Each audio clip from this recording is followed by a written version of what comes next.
ലോകത്തിൻ്റെ diabetes capital ഇന്ത്യയാണെന്ന് നിങ്ങൾ ചിലപ്പോൾ കേട്ടിട്ടുണ്ടാവുമല്ലോ. ഞാനിന്ന് സംസാരിക്കാൻ പോകുന്നത് ജസ്റ്റേഷണൽ ഡയബറ്റിസ്, അതായത് ഗർഭകാലത്തുണ്ടാകുന്ന പ്രമേഹത്തിനെ പറ്റിയാണ്. ഞാൻ എന്തുകൊണ്ട് ഇതിനെപ്പറ്റി സംസാരിക്കുന്നു എന്ന് പറഞ്ഞാൽ, കഴിഞ്ഞ ഒരു 1-2 മാസത്തെ OPയിൽ വന്ന പേഷ്യൻസിനെ എടുക്കുകയാണെന്നുണ്ടെങ്കിൽ ഒരു 10 പേരെ എടുത്താൽ അതിൽ 6 പേർക്കെങ്കിലും ഡയബറ്റിസ് ഉണ്ട്. അതായത് മെജോറിറ്റിക്ക് ഡയബറ്റിസ് ഉണ്ട്, മൈനോറിറ്റിയാണ് ഇപ്പോൾ നോർമൽ.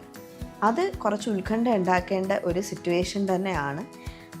അപ്പോൾ ആർക്കൊക്കെയാണ് ഈ ഗർഭകാലത്തുള്ള പ്രമേഹം വരാൻ റിസ്ക് ഉള്ളതെന്ന് ചോദിച്ചാൽ, ഒന്ന്, ഫാമിലി ഹിസ്റ്ററി, അതായത് നമ്മുടെ കുടുംബത്തിൽ അച്ഛനും അമ്മയ്ക്ക് അല്ലെങ്കിൽ അപ്പൂപ്പനും അമ്മൂമ്മമാർക്കൊക്കെ ഡയബറ്റിസ് ഉണ്ടെങ്കിൽ പ്രഗ്നൻസിയിൽ ഡയബറ്റിസ് വരാൻ നമുക്കും റിസ്ക് ഉണ്ട്. പ്രത്യേകിച്ചും സെക്കൻഡ് പ്രഗ്നൻസിയാണ്. പ്രീവിയസ് പ്രഗ്നൻസിയിൽ നമുക്ക് ഡയബറ്റിസ് വന്നിട്ടുണ്ടെങ്കിൽ ഇപ്പോഴും പിന്നെയും വരാൻ സാധ്യതയുണ്ട്.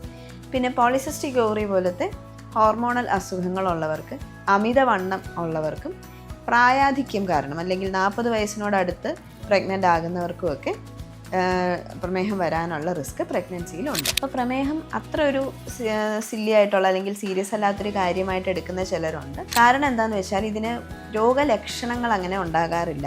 BP പോലെ തന്നെ ഷുഗർ കൂടിയിരുന്നാലും പേഷ്യൻറ്റിന് വലിയ ബുദ്ധിമുട്ടൊന്നും വരാത്തത് കൊണ്ട് ഇത് നമ്മൾ അറിയാതെ പോകും. ടെസ്റ്റ് ചെയ്യുമ്പോൾ മാത്രമേ പ്രമേഹം കണ്ടുപിടിക്കപ്പെടുന്നുള്ളൂ. പക്ഷേ ഒരുപാട് കോംപ്ലിക്കേഷൻസ് ഉണ്ടാക്കാൻ പറ്റുന്ന ഒരു അസുഖമാണ് ജസ്റ്റേഷണൽ ഡയബറ്റിസ്.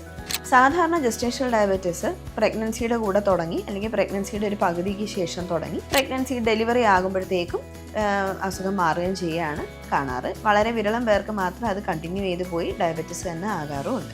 അപ്പോൾ ഗർഭാവസ്ഥയിലിരിക്കുന്ന ഒരു കുഞ്ഞിന് എന്തൊക്കെ കോംപ്ലിക്കേഷൻസ് ഉണ്ടാകാമെന്ന് ചോദിച്ചാൽ, ആദ്യമേ ഡയബറ്റിസ് ഉള്ള ഒരാളാണെന്ന് വെച്ചോളൂ, അതായത് പ്രീ ജസ്റ്റേഷണൽ ഡയബറ്റിസ് തന്നെ ഉണ്ട്.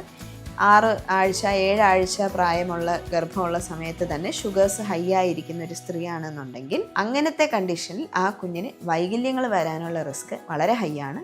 അതിലും കാർഡിയാക് അനോമലി റിസ്ക്, ഹൃദ്രോഗങ്ങളുടെ റിസ്ക് ആണ് ഏറ്റവും ഹൈ ആയി കാണുന്നത്. അത് പലപ്പോഴും സംഭവിക്കുന്നത് ഷുഗർ ഉണ്ടെന്ന് അറിയാതെ പ്രഗ്നൻ്റ് ആയവരിലാണ്. പലപ്പോഴും പ്രഗ്നൻസിയിലായിരിക്കും ആദ്യമായിട്ട് അവർ ചെക്ക് ചെയ്തത്. അപ്പോൾ ആദ്യം ചെക്ക് ചെയ്യുമ്പോൾ തന്നെ അവർക്ക് ഡയബറ്റിക് ലെവൽസിലായിരിക്കും ഷുഗർ കാണുന്നത്. അപ്പോൾ ഇത് ഒരു കൂട്ടം ആളുകൾ. പിന്നെ അബോർഷൻ റിസ്ക്കും കുറച്ച് ഹൈ ആയി കാണപ്പെടും. പിന്നീട് ഷുഗർ വരുന്നവർ, അതായത് 3 മാസത്തിന് 4 മാസത്തിനൊക്കെ ശേഷം ഷുഗർ ഡെവലപ്പ് ചെയ്യുന്ന ഒരു ഗർഭിണിയാണെന്നുണ്ടെങ്കിൽ, അങ്ങനെയുള്ളവരിലാണ് നമ്മൾ വെയിറ്റ് കൂടുതലുള്ള കുട്ടികൾ, 3.25 കിലോ ഉണ്ടായിരുന്ന കുട്ടിക്ക് അല്ലെങ്കിൽ 4 കിലോ ഉണ്ടായിരുന്ന കുട്ടി എന്നൊക്കെ പറയുന്നത് പലപ്പോഴും ഷുഗർ ഉള്ള ഒരു അമ്മയുടെ കുട്ടിയായിരിക്കും. അപ്പോൾ ബന്ധുക്കൾക്കും എല്ലാവർക്കും കാണാനൊക്കെ ഭയങ്കര ഇഷ്ടപ്പെടും നല്ല ചബ്ബിയായിട്ടുള്ള കുട്ടി. പക്ഷേ അതൊരു ആരോഗ്യപരമായിട്ടുള്ളൊരു കാര്യമല്ല.